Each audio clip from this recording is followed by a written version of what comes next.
இந்திய வரைபடத்தை தமிழக அரசின் செய்தி மக்கள் தொடர்பு துறை ஒரு வீடியோவில் பயன்படுத்தியிருப்பது சர்ச்சையை கிளப்பியுள்ளது. இதற்கு பாஜக மாநில தலைவர் அண்ணாமலை கடும் கண்டனத்தை பதிவு செய்து முதல்வர் ஸ்டாலினை நேரடியாக விமர்சனம் செய்து பங்கம் செய்துள்ளார். பெரியார் வைக்கம் போராட்டத்தில் பங்கேற்றதன் நினைவாக கேரள மாநிலம் வைக்கம் நகரில் பெரியார் நினைவகமும் பெரியார் நூலகமும் தமிழ்நாடு அரசால் கட்டப்பட்டுள்ளது.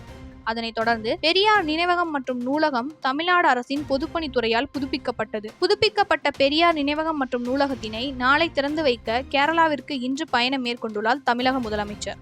இந்த விழாவில் கேரள மாநில முதல்வர் பினராயி விஜயன் உள்ளிட்ட தலைவர்கள் பங்கேற்க உள்ளனர். இந்நிலையில் வைக்கத்தில் புதுப்பிக்கப்பட்ட தந்தை பெரியார் நினைவகம் மற்றும் நூலகத்தை தமிழ்நாடு முதலமைச்சர் மு.க.ஸ்டாலின் திறந்து வைப்பது தொடர்பான காணொலி தமிழக அரசின் செய்தி மற்றும் மக்கள் தொடர்பு துறையில் சமூக வலைதள பக்கங்களில் வெளியிடப்பட்டுள்ளது. அந்த வீடியோவில் இந்திய வரைபடம் காட்டப்படுகிறது.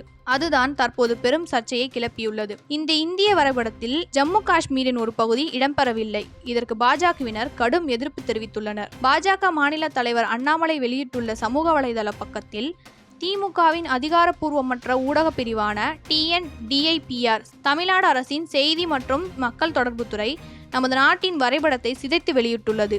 நமது நாட்டின் சுதந்திர தினம் மற்றும் குடியரசு தினம் எப்போது என்று தெரியாத ஒருவரால் இந்த மாநிலம் வழிநடத்தப்பட்டால் மாநில அரசின் துறை சார்ந்த பணிகளை கையாள அவர்களால் அமர்த்தப்பட்ட தகுதியற்ற கைப்பாவைகள் இத்தகைய மெத்தன போக்கில் செயல்படுவதில்தான் முடிவடையும். இந்த செயல் திமுகவின் தேசிய ஒருமைப்பாட்டை புறக்கணிக்கும் செயலை பிரதிபலிக்கிறது. மேலும் திமுக அரசு மன்னிப்பு கேட்க வேண்டும் என்றும் இது போன்று மீண்டும் செய்ய துணியக்கூடாது என்றும் தமிழ்நாடு பாஜக சார்பாக கேட்டுக்கொள்கிறோம் என தெரிவித்துள்ளார்.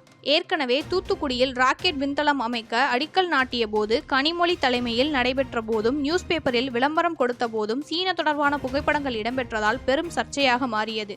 இந்நிலையில் இந்திய அரசின் வரைபடமும் பெரும் சர்ச்சையை கிளப்பியுள்ள நிலையில் தமிழக அரசை இணையத்தில் கடுமையாக விமர்சித்து வருகின்றன. இந்த ஒரு புகைப்படம் இணையத்தில் வெளியாகி வைரலான நிலையில் தமிழ்நாட்டின் DIPR அதனை டெலீட் செய்துள்ளது.